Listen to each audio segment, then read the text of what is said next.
Welcome everyone in YouTube land and in Facebook land. This is your friendly neighborhood PRE, Mr. Justin Hamza Tyler. I'm here with you today on your lunchtime, Monday, the 3rd of October. How are you all doing? Assalamu alaikum to everyone. Hope everyone is doing well today. I am here, as you should know, because we're doing a live stream right now for our parents regarding the college admissions process and also providing more information on the advanced placement or AP exams and what they mean in terms of the competitiveness of your child's application for college. Okay, so I have two of my trusted colleagues and friends here with me to talk about these things. Okay, so first and foremost, you see on the screen that we have Miss Engy here and we have Miss Emily here. So in the second, we'll hear more from them, get the background of who they are, what their role is, where they're from, and we'll get one fun fact about them. All right, what talent do they have that we don't know? So we'll get a fun fact about them as well, and then we'll go in right away into Miss Engy's presentation about her role as a high school counselor and what that means for your children in grades 9 through 12. Okay, so before we start, I'll go first to introduce myself. Again, I'm your neighborhood-friendly PRE or your parent relations executive, Mr. Justin Hamza Tyler. I've been here for 5 years, almost 5 years now, inshallah. And, my role is very multifaceted here, okay? So I help out the parents that are prospective and they don't know about what school they want to go to. So the families who do the tours with me, who inquire about the school. I'm also like the customer service person with the receptionist here. So if you don't know where to go to or who to ask, we are the department that you would go to ask those questions or to connect you to the resources that you need. Also, I do social media here, PR, marketing, and communications, a little bit of everything, all right? But I'm completely sold out for the school. I really love what we do, okay? So again, contact me if you have any questions. I'll put my email address up at the end of the show. But you don't come here for me. You came here for Engy and Miss Emily. All right. So we're going to go right now to Miss Engy. I want her to introduce herself, where she's from, a little bit about who she is, and then one fun fact that we don't know. All right. So Miss Engy, can you let the crowd know who you are today? Hi, Justin. Thank you so much for having me today. So my name is Engy, and I am from Venezuela, but I'm also Italian. This is my 5th year now in Qatar, and I'm new to GEMS, so I'm learning all the different procedures that the school does with high school counseling in here. I have a family. I have a 1-year-old boy and my husband. We're very happy to be here. We love traveling. We love to do sports. And I think a fun fact about me would be that I am a very sporty person, so I practice a lot of paddle, and I once won a tournament here in Doha with my paddle partner. Yes, so Wow. that's a fun fact about me. I didn't know that. Yes, my background is in psychology, and I'm very happy to be here. Yes, thank you so much. Thank you, Miss Engy. Thank you so much. And I didn't know that you were a paddle player. Yes, Interesting. We have a paddle player in grade 12 here who is rising up the ranks. I think you know who he is. So I want yes, to see I you know guys him. duel it out. I want you to duel out one day. I want to see it. But cool. Yes. Thanks for sharing that with us. Miss Emily, tell us about who you are, where you're from, what you do, and one fun fact about you. Hello, everyone. My name is Emily Smith. To the students, I am Madame Smith because I teach middle school French. I am Canadian, so I'm bilingual, and I speak a couple other languages here and there from living abroad and also personal interest. I am the AP coordinator, so I take care of high school students in that regard. Anything related to college board, so that's Psats and AP programming, that's me. I've been at GEMS. This is year number 6, which seems kind of crazy to say, but here we are. 6 is my favorite number, and it's rounding it out real nice over here. Fun fact about me is I am crazy about crochet. I run a crochet club for middle school and high school kids. this semester here at our school, and I've been crocheting for about 1.5 years, and I just really enjoy it. I make all sorts of fun little crochet toys. So that's kind of a fun fact about me. So Madame Smith is super humble, but I will say she has a big heart as well, because with her crocheting efforts and talents, she raised enough money to get one of our cleaners glasses, prescription glasses that she needed. And so that's only because if you know Madame Smith, you know how she is as a person. If she sees something wrong, she's going to make sure that she corrects it as much as she can. So shout out to Ms. Smith for her talents and helping the community with those talents. Thank you. And last but not least, the tallest man on campus, or one of the tallest men on campus, and maybe perhaps the youngest principal in the country. For a fact, that could be arguable. But Mr. Gregory, tell us about yourself, who you are, where you're from, and what do we not know about you? Upper school principal for, this is my second year. Actually, no, third year technically being principal. So I was made principal at 28 years of age. I think I was the youngest in the GEMS network. So that's a little stat I can take with me. I might be wrong, but it's hard to check that. You can't really Google that, you know. I'm Irish. I come from a small town in the southeast. Small fact that people might not know about me is I took gymnastics when I was younger. So I did gymnastics for maybe 4 years in my small town and tried to represent us on a county level. I wouldn't say national level, but county level. So a lot of people are usually surprised by that for some reason. But yeah, that's pretty much it. And I'm the principal, so I don't know how to really define that in a short, brief, like 10, 15 seconds, but I basically am here to try support my teachers, students, parents, and try to make sure that the school is run efficiently throughout the year and promote learning. That's pretty much it. Sounds really simple. It's definitely not. And we are always working on trying to make it better every day. So, yeah, that's me. All right. Thanks, Mr. Gregory. By now, if people don't know who you are, I don't know. I don't know why, because you are everywhere, and you definitely are very supportive for your staff, so I really appreciate that. I would say, just for me, I know I introduced myself. One fun fact about me, a lot of people don't know that I'm a certified resume writer. So I've been writing resumes since I was 19 years old, helping people get jobs, you know, so that's just one thing that I do. I don't know if it's a talent, but people hate doing it. I tell you that much. So I think I stand out a little bit. It's a gift. It's a gift. Yeah, it is.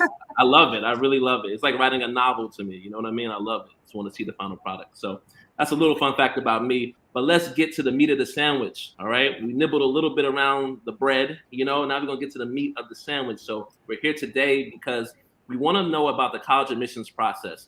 And we want to know how our high school counselor helps our students and our parents in this process. I worked in admissions in the U.S. before, and college admissions, and it's a lot to consider when we're looking at what students do we want in our school, you know, because we're looking at international students, we're looking at in-state students, out-of-state students, looking at athletes, we're looking at people who are family legacy, right? Their father and mother went to school there, things like that. There's so many groups of people that we're looking at and so much competition. And only so few numbers in terms of who can be enrolled in our schools. So I think this is a really tough process, but we try to make it easier with the high school counselor who serves as an accountability partner to students and to parents. Again, I stress that she won't do the work for you because we have too many families, right? And you pay for that service outside of school. But she will make sure that she keeps you on track and will be an accountability in case you have any questions, concerns, so she can guide you through the process as best as you can, depending on what school or schools your child wants to go to. Okay? So Ms. Engy, the floor is yours. But before we go ahead, parents, if you have any comments or questions or things that you want Ms. Engy, Mr. Gregory, or Ms. Emily to address, please put that in the YouTube chat right now, or in the Facebook comments, because we're going to read those comments and chat, submissions at the end of each of the presentations, okay? And I will highlight that on the screen so we can get your question answered as best as possible, okay? So again, please put your questions in your chats or your comments in the YouTube chat or the Facebook comments throughout this show. We will address it at some point, all right? So without further ado, Ms. Engy, I'm going to pull up your presentation for the people, all right? And we're going to go back to this slide here. So Ms. Engy, the floor is yours. All right, so I'm just gonna explain you a bit about my role as a high school counselor here at GEMS. I already introduced myself, and I mentioned that here in Doha, one of the things that we have been enjoying the most is traveling around. And then if Justin, if you can pass to the other slide, please. I put that picture because it's one of our favorite trips that we have done since we're here in Doha. That's in Jordan, and yeah, that's my baby and my husband. So yeah, just so you can see a bit about me. So on to the next slide, please. So basically, my role here as a high school counselor is divided into sections, to say. So I'm here to support the students from 9th to 12th grade in the social emotional part. So that means that I'm here to guide them, for example, when 9th graders transition to high school, if they have any peer-to-peer issues, friends or family concerns, academic concerns.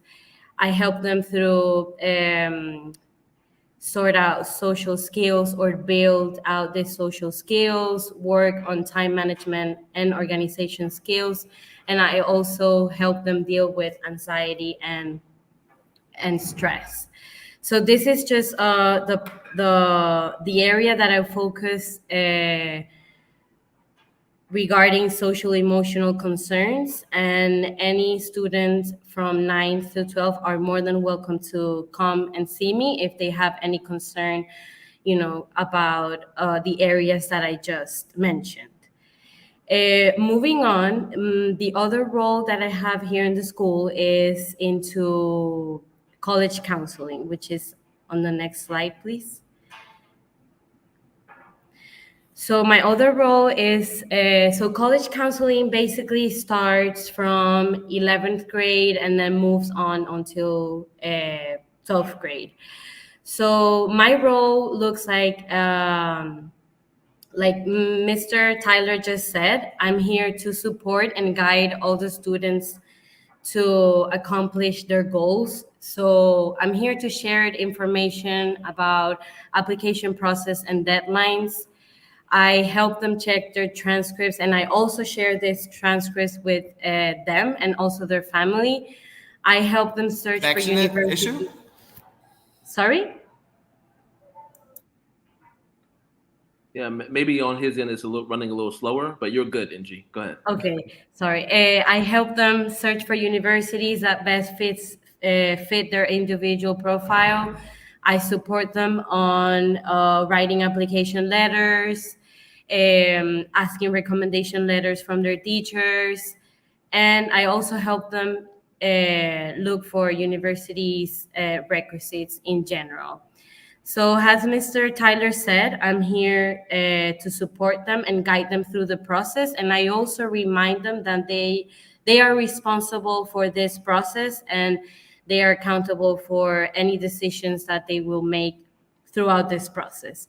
So any concern or any questions they have around college counseling, where to go to apply, what platform should they be using, I'm here to guide them through that.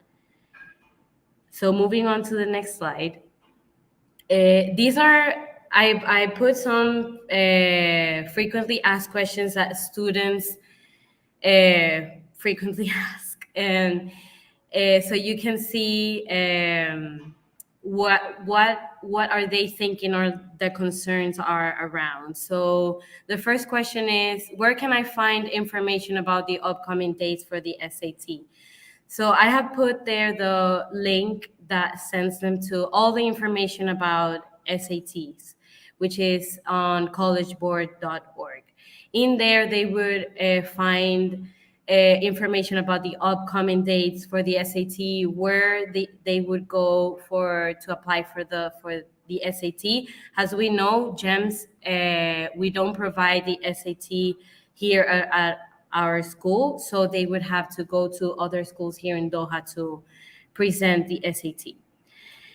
How do I apply to university? So depending where the students are considering to apply, for example, if there's a student that wants to apply to the US, we use the Common App website to apply to the US. So through here is how students will be applying to the US. If there's a student that wants to apply to the UK, then they would go to the Ucas website, where everything is very explained. It's very straightforward. They would have to register, and then through there, that's where they would send all the requirements. They would have all the deadlines and tests that they need to in order to apply. If they're applying to other universities around Europe or around Asia or Latin America, then they would have to go to the specific website from that university and apply through there. Canada also has a portal that they use in order to apply if the university is from Ontario. So what do I need to apply to university? That's another question. So I basically tell my students to go and check the application process for university that they are interested in. In the application process has undergraduates, all the requirements and everything that they need to in order to apply is there. Every single detail or every single test that they need to in order to apply is in their website. The next question will be, can I start my application process with the documents I have so far?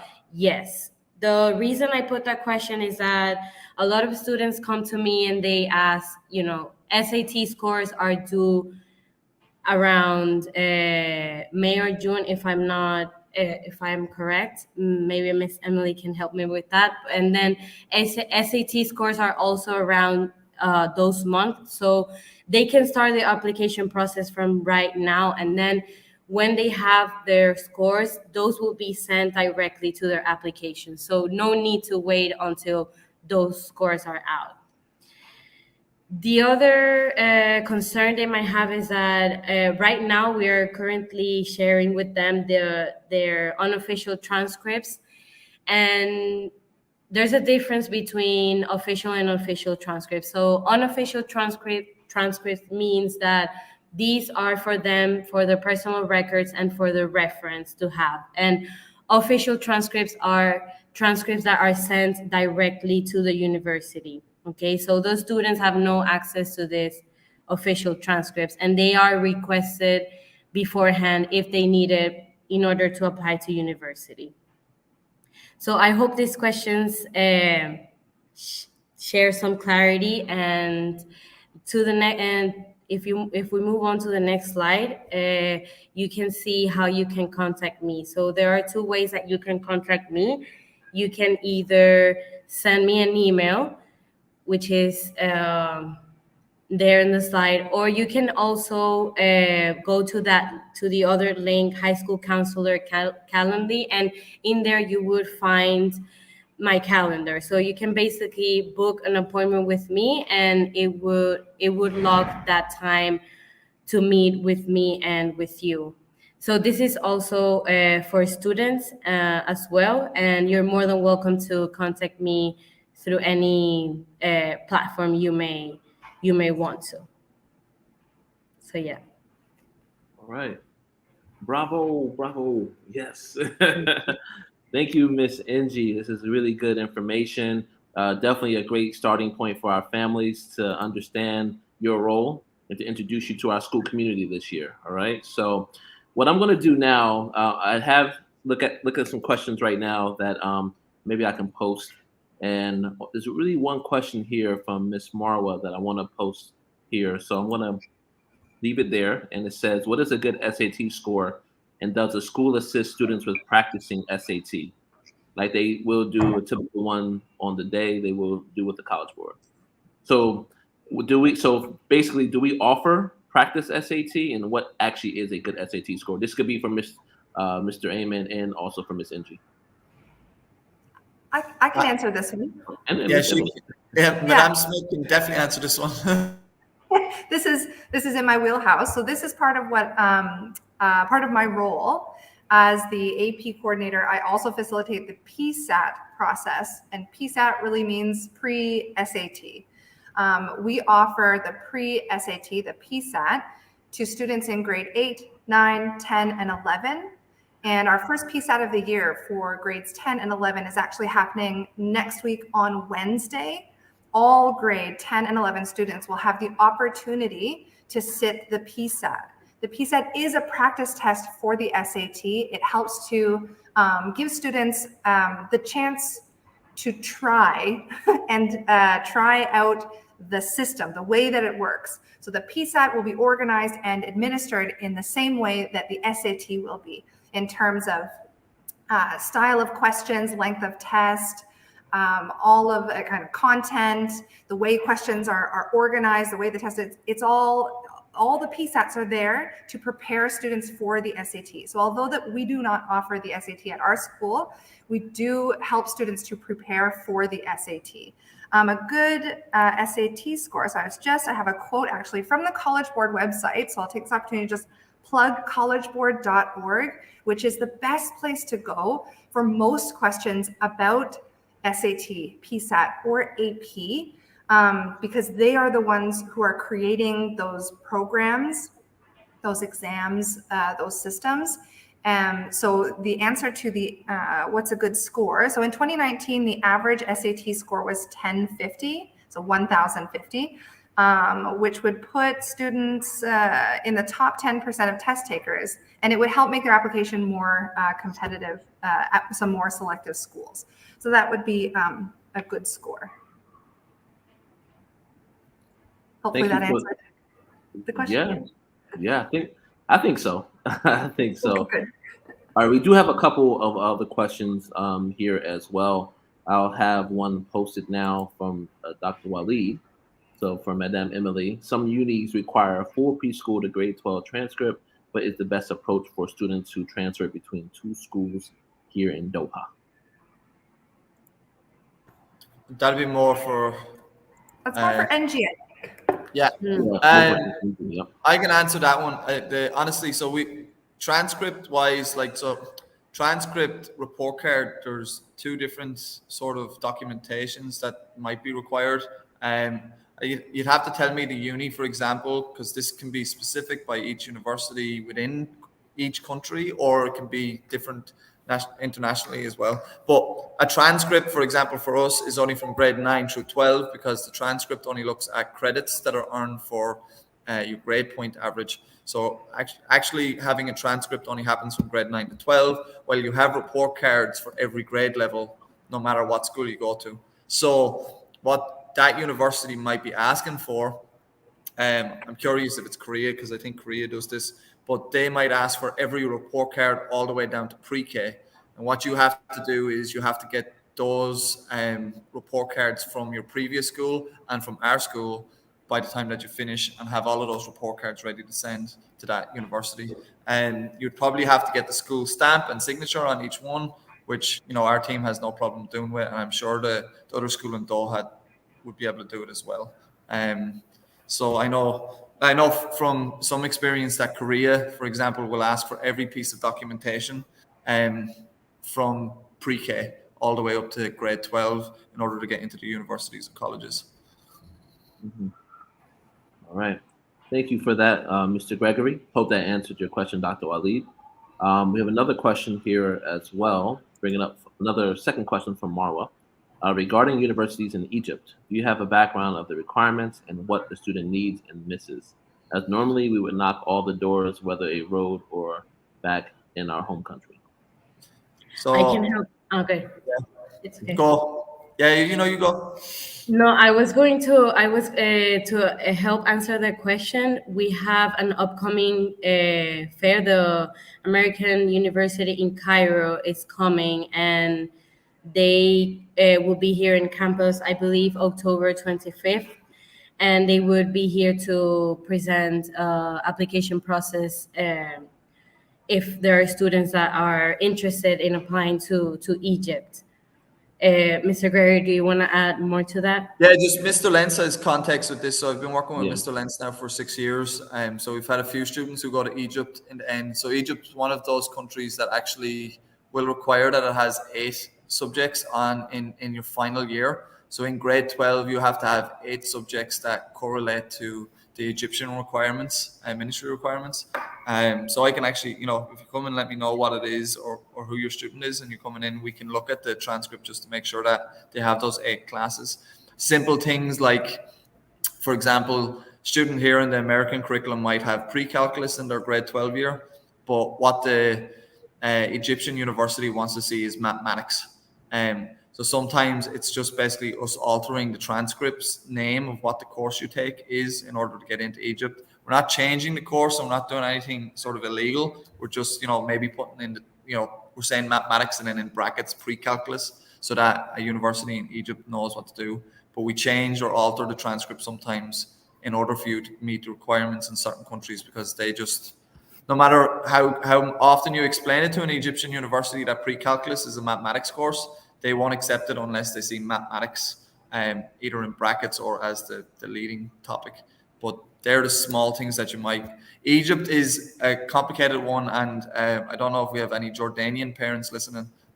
They're usually the two that we have. We have to alter sort of our transcripts in a way that meets the requirements of those universities. All right, that's inside knowledge. That's knowledge you paid for, Mr. Gregory. So thank you for giving that information for us. I do have another question from Dr. Walid as well. I'll put it up on the screen. Question for Mr. Gregory. Is the GAAQ accredited by Cognia? If not, any plans for seeking this accreditation soon? No. I'm not familiar with Cognia. And it's actually not one of the other ones that I've seen related to GEM schools. We have the NIASC accreditation, which I like to say it was a good process, and we had to go through the official process of NIASC. It was 5 years ago, and next year we're going through our NIASC accreditation again because they're coming back because it's been 5 or 6 years since we've seen them. I would hate to add another one to the mix just because of the amount of work that goes into getting the accreditation. That being said, we are also accredited by the Ministry of Education, and we were one of the first schools in Qatar to get that NIRE accreditation last year, the National Identity Requirement thing. So if you give me the context of what the Cognia is and why the benefits of it, I might consider talking to Mr. Lenz about that and whether we want to do it. It is common for some schools to have 2 accreditations, but most of those schools might have the IB diploma, or like larger schools have the IP and the AP, and that's why they have 2 accreditation boards. But at the moment, like our high school diploma and NIASC is all we need for colleges and universities worldwide to accept our students. So I don't know why we complicate it. Yeah. All right, and I have another question here as well. How do you help students prepare for the SAT other than offering a practice test or the PSAT?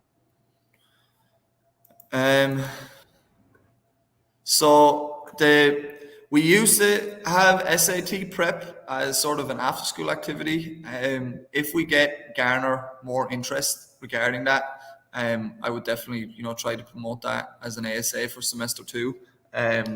We obviously haven't had our after-school activities in 3 years, and we're still, we're trying to get them back up and running, and we've been successful over the last 4 weeks. So if there is enough interest in that, I would have it run again.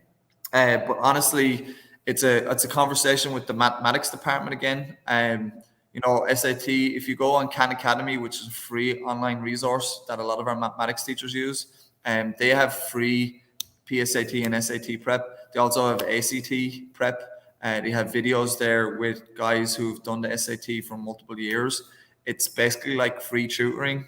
So I think the more parents know about that, the better, because it honestly is that additional thing. If we don't have a class that's dedicated to it in the school, try to schedule an hour in a week or even on the weekend with your child to do SAT prep if they're doing, because the one thing that's is one of those tips for every student who's taken SAT. The one thing that you can do to increase your score is literally take the test multiple different times. And that's why we do the PSATs from grade 8 all the way up to grade 11, because by the time they're doing the SATs in grade 11 or 12, they've probably done the practice test 4 times, which is already shown to improve test scores.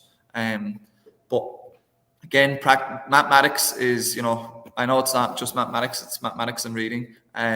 But mathematics is a practice skills based, content, and you just need to continue to practice the test to get better at it. Right. I'm going to go over maybe one more comment, 2 more comments before we have Miss Emily speak, and then we can go through the rest of the parent questions after that. All right. So Miss Marwa, she said, what if he didn't attend gyms at grade 9? He was in a British curriculum. So basically, how do we build that transcript from multiple schools, especially when it's from grade 9 to grade 12?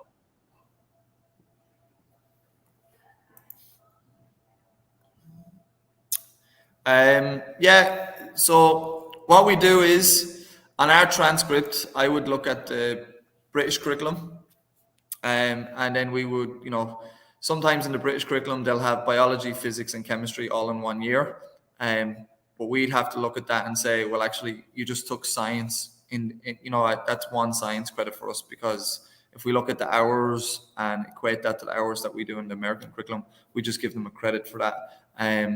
But honestly, we have a lot of students actually in grade 11 coming to us from the British curriculum, because they realize that the standardized testing that the British system is very focused on isn't for them, and they like the continuous assessment model more. So actually coming to the American system benefits them. But there's honestly no impact. We have students join us in grade 12 who've been in the British curriculum from 9th, 10th, and 11th. And the only thing that we need to check when they're coming into us in 11th, 12th grade, and even 10th grade is just that they've they've passed those courses, so that they're not missing any credits when they come in and they meet our graduation requirements. That's honestly the only real thing that we need to look at. But if you're talking about, that's a big topic, British versus American curriculum, again, that we talk about every time that we're on this, Justin, I think we talk about this. But British is, like, it honestly doesn't matter. International colleges, universities everywhere across the world now accept all British and all American schools. As long as you come from an accredited high school, you're going to be accepted into 3rd level education. It's honestly just a matter of, I would say, learning style. If your child is better at continuous assessment and you want to focus on that holistic approach of your child's learning, I would pick American. If you value the sort of standardized testing and a little bit more rigorous in regards to testing, you probably go with the British curriculum. Thank you, Mr. Gregory. I feel bad that the questions are always covering your face because you're giving out such great knowledge. But it's from time to time, we'll move the questions so we can see your face as well. All right. So one more I'll post up here. I can answer this one. Is this session recorded? I missed the first portion and I have a meeting in a few minutes. No problem, Hossam. This is recorded on Facebook and also on YouTube. So once we're done, you can always go back to YouTube and Facebook to look at this one more time at your own convenience. Okay. So no problem at all. All right. So what we're going to do now, I'm going to take down this wonderful presentation slide from Ms. Engy. You can see all of us here. Now we're going to get smaller again because I'm going to bring up the information for Madame Smith. All right. We call her Madame Smith because she's a French teacher as well. Okay. So that's why it's Madame. All right. Cool. So Madame Smith, can you please go ahead and tell us more about this slide and what AP means to our families? Yes, my pleasure. So I have put some information on this slide just to guide what I will go over. And in that top corner, we see College Board nice and big, because College Board is the name of the organization, the company that creates the SAT, Psat, and AP programs. They are the ones who create the tests, the exams, and for the AP program, they dictate the courses and regulate the courses that should be offered to be able to call a course an AP course. course. So College Board, and that's that website that you see in the other corner, collegeboard.org, is where you'll find all the information for any of these programs. It has a really great search engine. So if you just go to collegeboard.org, and in the corner you can type in SAT prep, type in AP calculus, type in anything you're wondering about, and it will provide you with a bunch of links that are internal to their website that will have all the detailed information there for you. They are a really great resource. They're a resource that I use regularly. I am on that website every day, sorting out the different issues and processes that we need to facilitate here at school. So that's really my role, is to facilitate those processes, to support the students in accessing the information and the resources that they need on College Board, as well as parents, like directing you there when necessary, and using that information to hopefully answer some of your questions. So I'll chat just a little bit about Psat, and there were lots of questions about it, and we did talk a little bit about it. The Psat, as we said, it is as Mr. Gregory said, taking the test as many times as you can it's the greatest indicator of success. Really, it's that practice that makes perfect for the SAT. And so we offer it every year, the Psat, to help prepare students. There are also lots of books that you can purchase and have your child work on those questions and the practice tests at home. There are practice tests available for all of the Psat, so the 8 and 9 Psat, as well as the 10 and 11 Psat, as well as the SAT, all provided for free on the College Board website that you can access just by hopping on College Board and searching that in a search engine. All of that will be right there for you. There was a question also, how do we prepare them otherwise in class? And you can see that I've written down practice questions done in class. So there are practice questions hopefully completed by our English department and our math department. We do, well, there is not a class devoted to it. It is something that teachers underline the importance of in class, and there will be questions, like the style of questions and the content of questions will be covered in class. We are an American accredited school. We follow Common Core curriculum. And so students are prepared through the content that we offer in our regular courses. It should be for at least the content that is on there, and then with some practice questions with that as well. But I do encourage you to access College Board to get, you can get recommendations also for test prep books. These are these huge books. You can order them anywhere online. They usually have an answer key with them and like lots and lots of practice questions. And that is, again, one of the greatest indicators of success is practicing.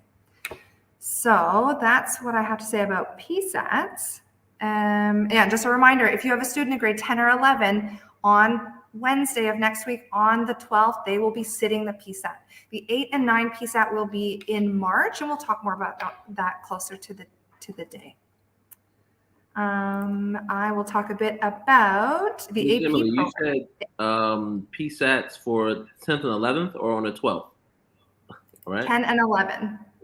So the grade 12s, it's kind of assumed that grade 12s will be taking the SAT. So the grade 12s don't get an opportunity to sit the Psat in grade 12 because they have probably taken the SAT by then, if not like are taking it in the fall. And students, that actually like brings up another question that I think might be on people's minds. Can they take the SAT early? Yeah, you may, absolutely. Sign up for it and take it as many times as you would like. It costs money. So when you take the Psat at school, the students are not charged anything extra for it. But if you're taking the SAT or you're taking the Psat somewhere else, then that is something that you would pay for. But students are more than welcome to take it more than once.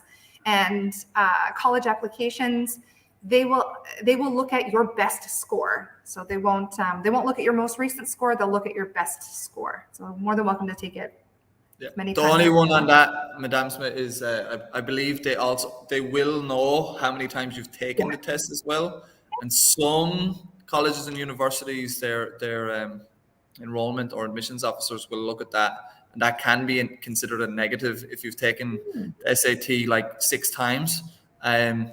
they don't mind it being 2 or 3 times, but if you've taken it ridiculous amount of times, that can also go against you. So just be cautious with that. But you are welcome to take it as many times as you want. Yeah. Thanks for that. Super. So I will, if there's no other questions or comments about that at the moment, I'll move on to AP program. Yeah. All right. So the AP program, it stands for Advanced Placement. Again, it is offered, the exams are offered through College Board. There are over 30 exams that they offer each year. We offer some courses at our school that are on the transcripts. It will be marked AP because the teacher has had their course audited and they have been granted the AP designation because their course fulfills the criteria to be called an advanced placement course. And it is it's expected that kids who are taking advanced placement courses at our school will take the exam at the end of the course. Now, these are college level courses. They're hard. They're designed that way. They are designed to mimic a first year kind of introductory college level course. And there are a few reasons for that. Students can get credit, depending on the college or university that they go to. Students can get credit for those AP courses, which is a good deal. These do cost money. So to sit the exam will cost extra, but it's kind of a good deal compared to the cost of a full year university course. So it's a bit of a deal. They are hard, but when taking the course at our school, we are providing like the textbooks and access to AP classrooms so that students have every chance to be supported and to do well on those exams. It takes a lot of determination, though. It's an enormous amount of work. Let me just check my notes. They're well regarded by most post-secondary institutions around the world. So while they may not be required in an application process, they are well regarded, and that's worldwide. Students would want to check and make sure with the universities that they are interested in what that university is expecting in terms of like what programs they're applying for, as for what APs they should or could have. Students do not need to take APs to graduate from our school. It's an optional thing for them to sign up for and take on, but they can absolutely graduate from our school without taking any APs. So these are not mandatory. This is like extra something that students take on to strengthen their applications and to push themselves academically. What else can I say about that? Let me just check my notes so that I've said all the things. We recommend taking about like no more than 3 in a year. Students can start from grade 9 taking APs, but 3 in a year is quite a lot. And I wouldn't recommend starting more than 1 in grade 9 and then kind of working your way up. There are some opportunities for certificates and diplomas within this program, kind of academic awards through College Board. So they will look at how many APs you took in a certain year and how well you did on those exams, and they will be offering some academic awards through the results from those AP exams. And those look really great on resumes and on applications. There's more information about that on collegeboard.org. If you hop onto there and you go to the search engine and you look for awards, AP awards, you will see all the information there about that. We had many students last year earn tons of awards. I think Justin was able to kind of showcase, celebrate some of our students from last year who did some amazing work. Absolutely. Yeah, so that's something to take into account. Let me just check my notes. Just kind of general understanding of the scoring of how AP exams are scored. It's on a scale of 1 to 5, 5 being the highest and 1 being the lowest. And a pass or acceptable mark is a 3. Even with 3s, you would still be eligible for some awards and things like that. 3 is considered a good score. Last year we had tons of 3s, we had lots of 4s, and like lots of 5s as well. Our students tend to do pretty well. They're around the world average for their performance in their APs, which is definitely something we can be proud of. And one other thing about exams that I have noted down that I think you guys will want to know is that students can retake the exam. So if they take a course, they take the exam and they feel like they want to try again and do it better the following year, they are able to retake an exam for a course that they've already taken and an exam they have already sat. The following year, they're welcome to do that, and their highest score will be included in their college admission reports, their score reports. So yeah, that's kind of my spiel, a little bit of introductory stuff, and then I'd love to have some questions. Yes, thank you, Ms. Smith. Appreciate it. A lot of information there, and we do have a good amount of parent questions to go through. So before we do that, I did want to point something out. I did a little basic math while I'm here on this live stream, and so I think the average exam for AP costs about $93 US, right? That's just like the average exam. So you look at $93 for an exam, but then like a 3-credit course, which is typically a 3-credit course is an entry-level course or so in the US, right? That at my alma mater, West Virginia University, it costs about $3,500.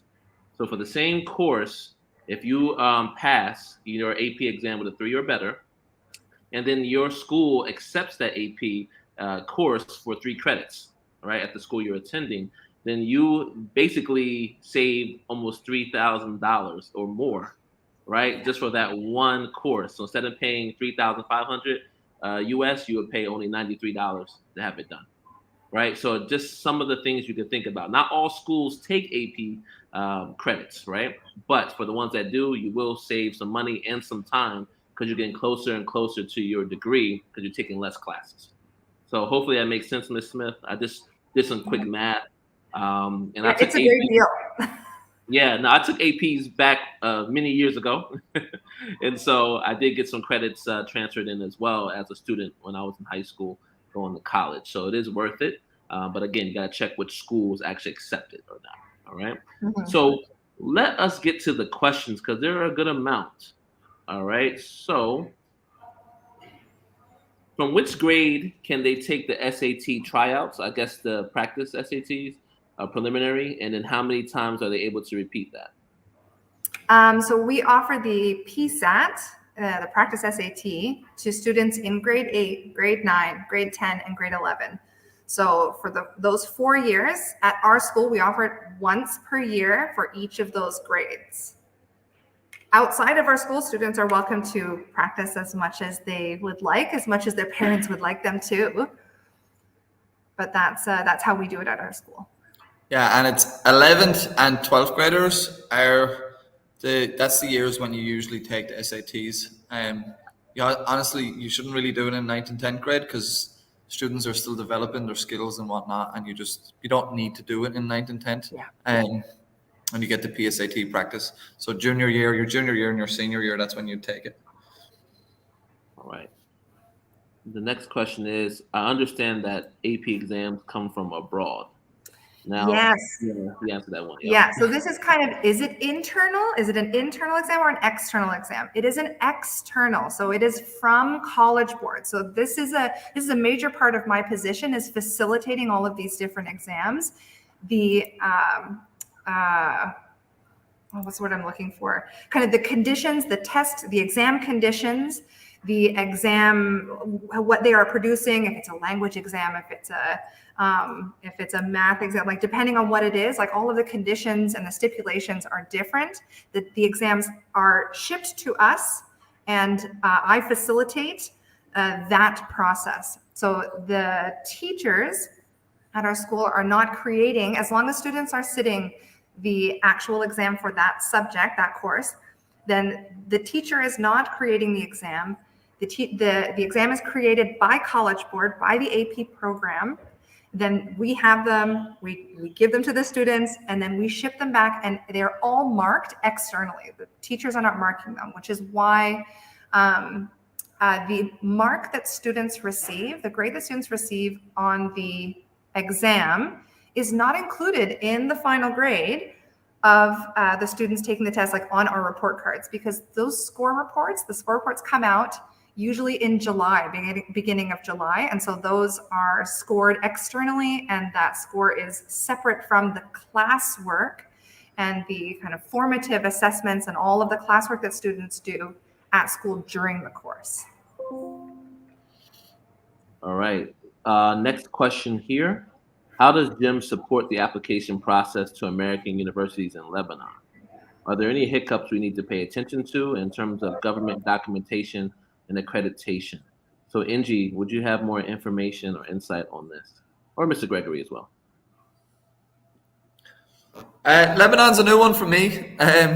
So again, it's part of Miss Engy's job and my job that, we are an international school and we have students going to all across the world. So it's sometimes hard for us when you ask very specific questions like that. But I'm not aware of any issues. I'm trying to think if we've had any students previously that have been accepted in Lebanon, but none is coming up to me right now. I think the American University in Beirut, I believe we have. I think so, yeah. Mm-hmm. And I don't remember any hiccups with that. Mm-hmm. Yeah, I think it's pretty streamlined, especially if it's an American university. They would probably they'd be very comfortable with a high school diploma, would be my best guess. That could be one that I can look into specifically. If you give me an email and I can actually look into it as well. The other thing that you can do, which is not that I'm telling you not to email me and me to do the work for you, but just emailing the American universities in Lebanon that you're interested in and asking what they require. Simple email like that, and they get paid a lot of money to do their job and to get more students in their university. So I'm sure they'll answer pretty quickly. Either way, either email me or email the University of Beirut or whichever one, we can help. Yeah. All right. Next question here. So does this mean that the student will have tailored transcripts depending on which university they are applying to? So she is talking about, I think, Marwa, you're talking about Egypt. That would be, for Egypt, what they will look for, I don't think it's necessarily on the transcript, but on the report cards, for example, in grade 8 or in grade 12, they look to see that you have 8 subjects and that you have one of the subjects that are equivalent to what you need to do in grade 12 in Egypt in order to get into university in Egypt. So that's a complicated and very specific one that I can walk you through. It's just sometimes it could be on the transcript, for example, that we just put mathematics in, that you've done mathematics in grade 12. Egypt identifies mathematics as being one of the requirements that you need to have in your senior year. That's a tick to base. They'll also look for like a science and English. Sometimes that, like for example, we say social studies in the American, like our language, the American language, English language, we say social studies. But what the Egyptian universities want to see is, well, was that a history, an economics, or a civics course? Which it could be all 3 of them, but they just want to see the label on that. It's one of those just paperwork at its finest. So we can set up a meeting separately and we can talk about that, and I can show you what we've done with previous students who have enrolled in Egypt. All right, and this next question is very similar, and I would just say for you, just same thing Mr. Gregory just said. That these are just more tailored conversations. So if you have any questions, you can always email Ms. Engy or Mr. Gregory to get more information on that. All right, so moving on to the next question here by Marwa. For studying AP subjects, should there be anything other than what's given in school? By other means, shall the student do an extra effort to be able to score well? Yeah, so as long as students are taking the course at our school, all students would have access to AP Classroom, which is an online resource that has content and prep content created by College Board, tailored specifically to that course and to that exam. So students who are registered at our school in an AP course that is taught by a teacher here at our school, they should have by now in the year joined their AP classroom for that course, which gives them access to tons of resources that they can access from home anytime, that they should be going through and helping themselves in their own time also to be ready for the exam. Thank you for that. If I'm going through, I'm just because it's about time and trying to get through as much as we can, all right? So Dr. Waleed, I would like to know more about the AP Capstone. So Emily, this is yours as well. Yeah, totally. The AP Capstone is essentially the combination of two courses. So there is AP Seminar and AP Research. And when students take AP Seminar and get a 3 or above, and then AP Research and get a 3 or above, they are eligible to earn one of those academic awards that I was talking about earlier, where if they do those two courses and they score 3 or above, then they can earn the certificate. And if they also take four other AP classes and score 3 or above, they're eligible for the diploma. So that's a total of 6 APs, 2 of which are the capstone. So AP Research, AP Seminar, and then Research. Then they're eligible for those kinds of awards. That program, so the Seminar and Research, it's really about preparing the students for that kind of independent study requirement that university and college requires, being able to manage a research project, being able to go through that process and to express their learning. A huge part of that, the exam literally is a presentation on a research project that they have done throughout the whole year. Being able to verbalize and articulate their learning, that's what that program is really kind of geared towards supporting students being able to do. I shared with Justin, hopefully a link that is to College Board to more information about that. Yeah, so you can find that in the chat as well. No, thank you for that. I think the next one is for some is a combined transcript issued from gyms for grades 9 through 11 that were completed at a school in Canada. No, so the only thing that we do on our transcripts is if you were in a Canadian school from 9th through 11th, we would look at that and we would equivalent it, or what is the action on equivalent? Equalify? Yeah, I don't know. That's a good one. Equate. Equate basically your 9th through 11th and the credits. So we would simply just say in 9th grade, the Canadian university name, and we would say how many credits you earned, but we wouldn't fuse both the transcripts together. So when you're applying to a university in Canada, let's say, you would have the 9th through 11th Canada schools transcript, and you would have our transcript, and you would submit the two of them together to that university if that's what they need. But you would ask, we have nothing to do with their transcript. We're not in charge of that. We can't make sure it's authentic, even if, unless it's coming from the actual school. So we'll get through a couple more. This one should be relatively easy. The next American University in Cairo session. Engy, I don't know if you know if they're coming or when the next session is for that particular school, but you're on mute right now, Engy. Yes, about the American Uni in Cairo, they're coming October 25th, and it will be during their lunchtime. So it will be from 10:30 to 11:15. Parents are welcome to come, and it will be, I believe, in the atrium, right, Mr. Gregory? Yeah. Parents aren't usually there for those ones because they're just more tailored towards students. But Dr. Waleed, you're more than welcome. I'll give you a special invite if that's what you need. Yeah, and no registration is required. It will be there. You can just come in. All right. Thank you for that. We'll go to the next one. Is taking PSATs many times also considered something negative when applying to unis? No. Not at all. Not at all. It's practice. So all right. So the scores aren't even provided. Yeah. Those scores would not be included in their score report. Those are practice. So does it expire? I mean, like IELTS, if it's for 2 years, if I'm not wrong. I guess maybe the test scores expiring. Maybe that's what Marwa means. If I'm not mistaken. I'm not sure, but I bet if we looked on collegeboard.org, they probably would tell us if it expires or not. But I'm not sure. I haven't heard of it expiring. Anyone else?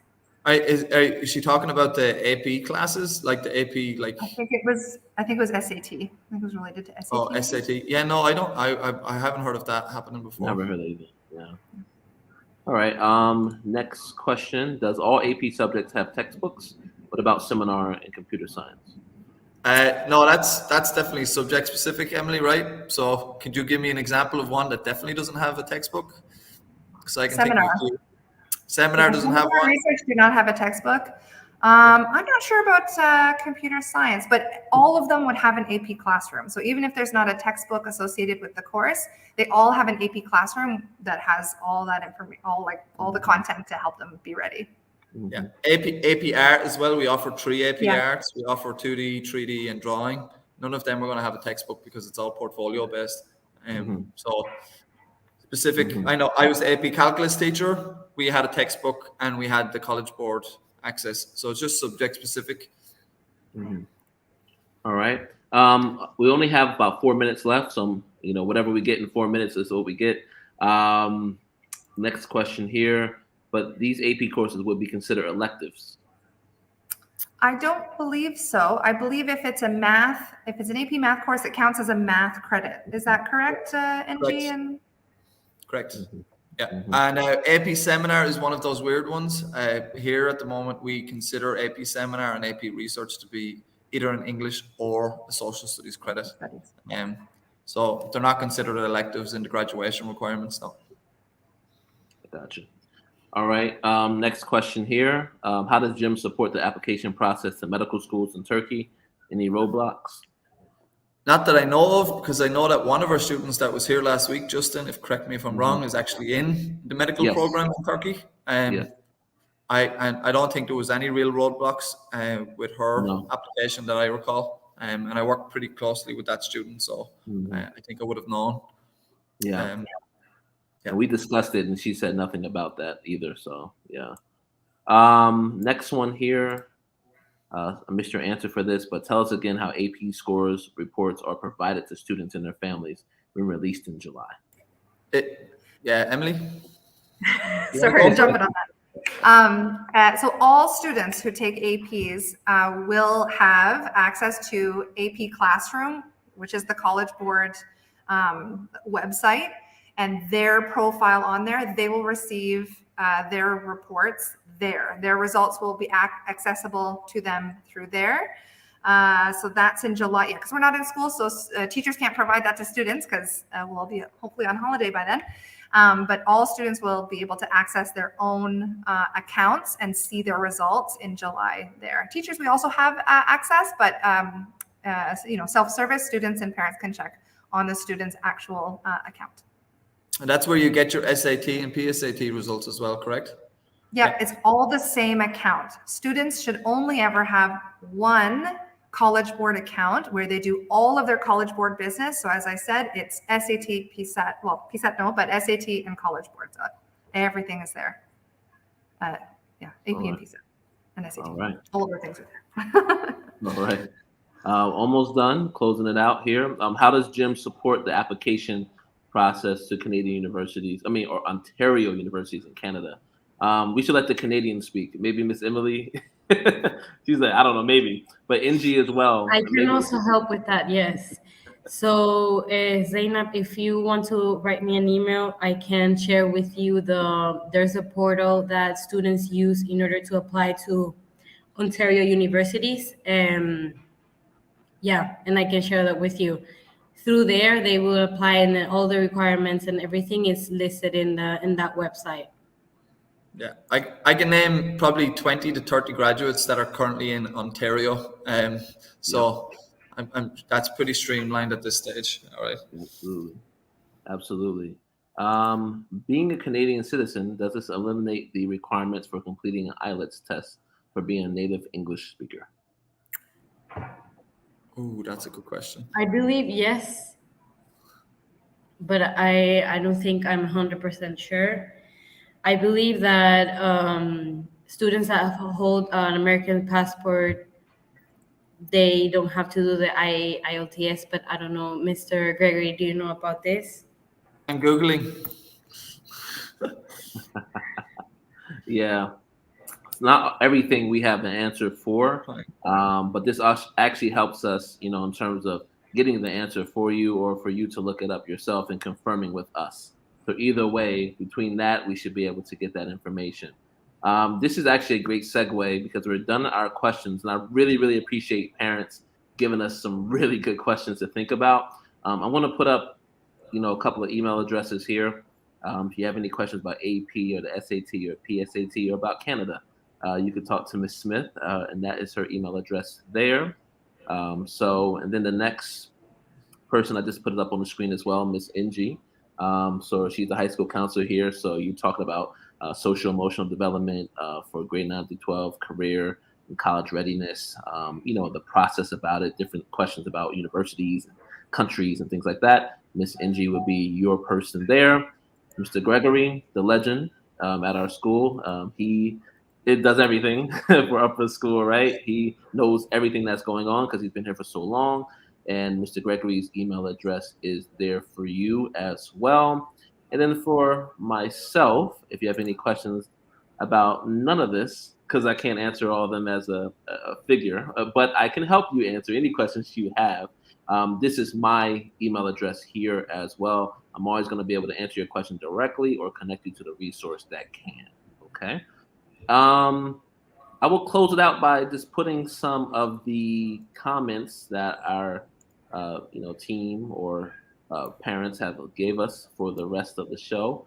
So thank you for showing up. Thank you for participating. Really appreciated your help and your really challenging questions. And I really appreciate my colleagues and my friends here today for giving me some company as I talk to you all today. So hopefully we answered a lot of your questions.